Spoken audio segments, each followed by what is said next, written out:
Hello, ethical people. I'm Susan Wilkie of the Ohio Ethics Commission, welcoming you to The Voice of Ethics, the podcast where we dive into stories about ethics in government. Sometimes it's good, sometimes it's challenging, and other times it's just downright spooky. Yes, it's that time of year when we peek behind the veil of the unknown and into the netherworld of ghosts, goblins, and kids in really cute costumes. So, to get into the mood, I have a Halloween trivia question for you. Where do ghosts go on vacation? To Lake Erie. You get it? Lake Erie, it's eerie. Okay, moving right along. This week, a haunting we will go into the world of ethics and, you guessed it, cemeteries. Enter if you dare. So for the first time on this podcast, I am bringing in an ethics pal to join me in our conversation today. I have the honor of introducing to you Molly Bruns, one of our investigative attorneys here at the Ohio Ethics Commission. Molly, we've known each other for, 17, 18 years? Something like that? Yes, a long time. So Molly has been with us a long time. She is an absolute asset to the commission. Some of you may have actually talked to her over the years and gotten some good thoughts and maybe some information she shared with you along the way. So I've invited Molly into our conversation to talk about cemeteries and the ethics law. So Molly, before we get into the actual meat of the episode, I have to ask you, you're a mom. I am. Tell me some of your favorite kid Halloween costumes you've ever seen your kids go out in.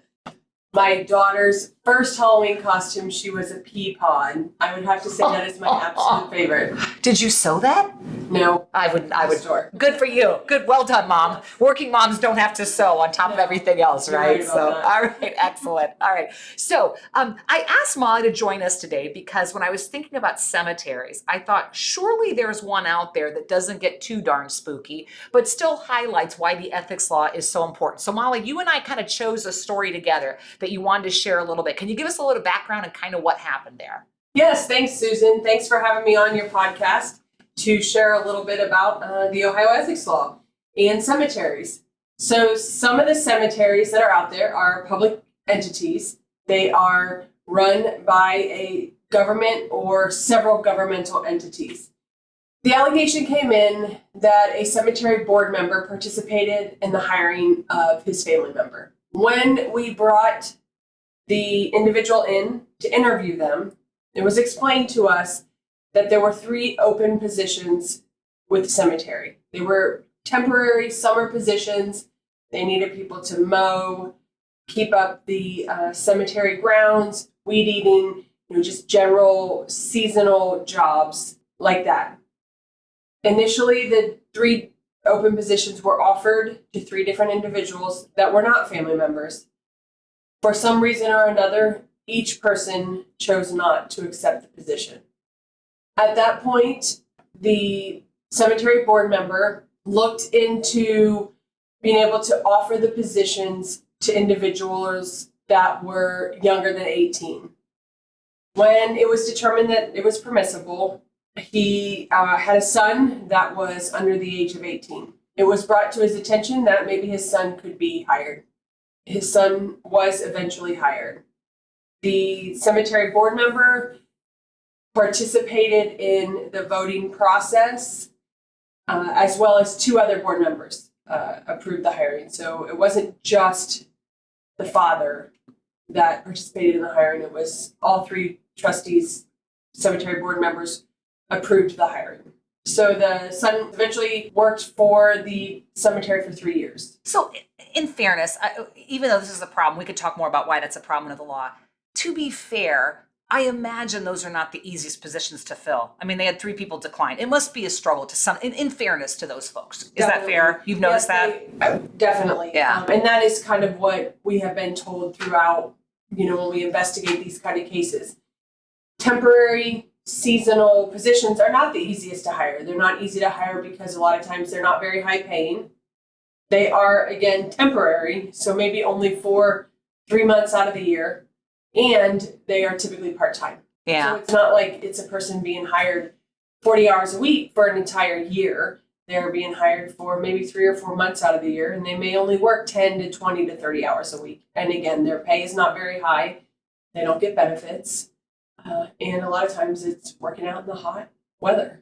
So it's understandable that they could just kind of throw their hands up and go, oh my gosh, let's just hire so-and-so who's home from college. I get that, but it doesn't change the reality that the ethics law says we can't be part of hiring our relatives, I assume, right? Even for these temporary things. Is that still fair? Yes. Yeah. What does the statute, I mean, without getting too deep into like legal language, what in general does the statute say? Like, let's say there's somebody out there right now that they're a public servant and they do have a relative who's interested in looking for a public job. Just in general, what's a good thing for them to know? So the Ohio ethics law states that public officials and employees cannot authorize a family member's employment or use his or her position in any way to obtain a public job for a family member. So the fact that this guy voted on it was problematic. But even if he hadn't voted, the fact that he participated, he discussed, he recommended, he said, yeah, my kid will do it. I'll make my kid do it so he doesn't play video games all summer.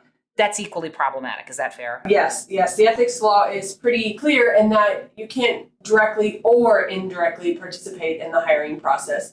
So ways that you could indirectly participate would be asking a fellow board member or fellow trustee to hire your family member, or discussing the position, filling out the application for your child, things of that sort. Yeah. So I get legally, and as an attorney, certainly you understand why, but just as somebody who's been around the ethics law for a long time, and you've seen kind of the after effects, and just as an Ohioan, what, in your mind, after all these years of being at the Ethics Commission, why are these laws still important? Why does it still matter? Like, I can understand someone thinking in the public, what's the big deal? It was, his son needed something to do for the summer, and the guy was trying to make sure the cemetery lawn got mowed. Honestly, just as people who care about ethics, why do laws like this still matter? Well, laws like this still matter because public money is being used, and the public wants to make sure that every public agency, every public entity is using fair hiring practices. And even though his son may have been qualified or may have been the most qualified, it is still a family member, a child of a public official or an employee. So one will never know for sure if it was a fair hiring practice. All Ohio citizens have the right to expect that government jobs will be awarded to the most qualified candidate, not merely to the most family-connected candidate. So even though, like in a situation in general, not just cemeteries, but just in general hiring, even if my relative is uber qualified, I still have to recuse though, right? Correct. That's fair. Okay, that's fair. Yeah, I mean, the ethics law doesn't absolutely prohibit two or more family members from working at the same public agency. There are still rules in place so that the family members do not participate in each other's employment. Yeah, that makes sense. Certainly, you have a great deal of respect for the investigative authority, the work, the processes, the results of the Ethics Commission all these years.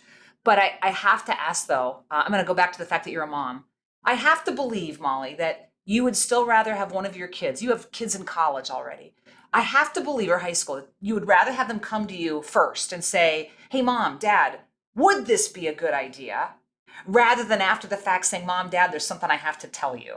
Can you relay that feeling as a mom and what your advice might be as an attorney with the Ethics Commission for people listening? Yes, Susan, most definitely. I feel that for those of you listening, if something comes up in your public life that is going to affect or touch on your private life, no matter how small, please reach out to the Ohio Ethics Commission and ask first. We have numerous resources out there to assist in making some of these decisions. And since we deal with it on a daily basis, we have a lot of knowledge to give individuals in order to make sure that they're following the Ohio ethics law and don't find themselves facing criminal charges because they are participating in matters that affect themselves personally. Yeah, and I've always often joked to Molly and the other folks in the investigative unit here that it's always been my goal to make them the least busy section of the Ethics Commission. But so far, you guys have been pretty busy the last 20 years that I've been here. Maybe we need to work on that, right? Yes. Get people to not commit the crimes anymore. This will help. This does help, yeah. So I would note too, just for everybody listening, a lot of the wonderful resources that Molly is referencing, I will have some of those in our show notes. Certainly you can always go to our website, but we are going to put a couple advisory opinions and fact sheets in our show notes. Molly did mention at one point that some of the people we're talking about were minor kids, which does make a difference to some degree, Molly. Actually, that can be a little bit different even, more strict. Is that correct? Yes, it is. Mm-hmm. We're going to talk about that even more in more detail in future episodes. But if you're wondering about your minor kids versus your relatives that are 18 or older, do look at the show notes, go to our website, because you will find fine. There's prohibitions either way, but it's even more stringent when it comes to minor kids. So do check out the show notes. Molly, have I missed anything that you want to add for any sage advice out there? Don't hire family. There you go. That's pretty succinct. There's the cliff notes of our whole episode, everybody. All right, Molly, thank you so much for joining us. It's been. I act like I'm not going to see her again, folks. I'll probably see her later on as we go get water at the drinking fountain. But thank you, Molly, for joining us on the episode today. Thank you, Susan, for having me. And for everybody else, that's it for this week. We hope you had a spooktacular time listening to this episode. I'm grateful that you joined Molly and me because, as we all know, teamwork makes the scream work. Am I right? Yeah. Right. Molly is rolling her eyes at me with all the advice and wisdom of an attorney, I have to tell you folks. So everybody, please join me again in 2 weeks when we'll leave this most frightful time of the year and instead begin to face the reality that winter is coming and that somehow some folks have even found a way to make wood chippers and wood splitters unethical. You won't want to miss that chilling episode.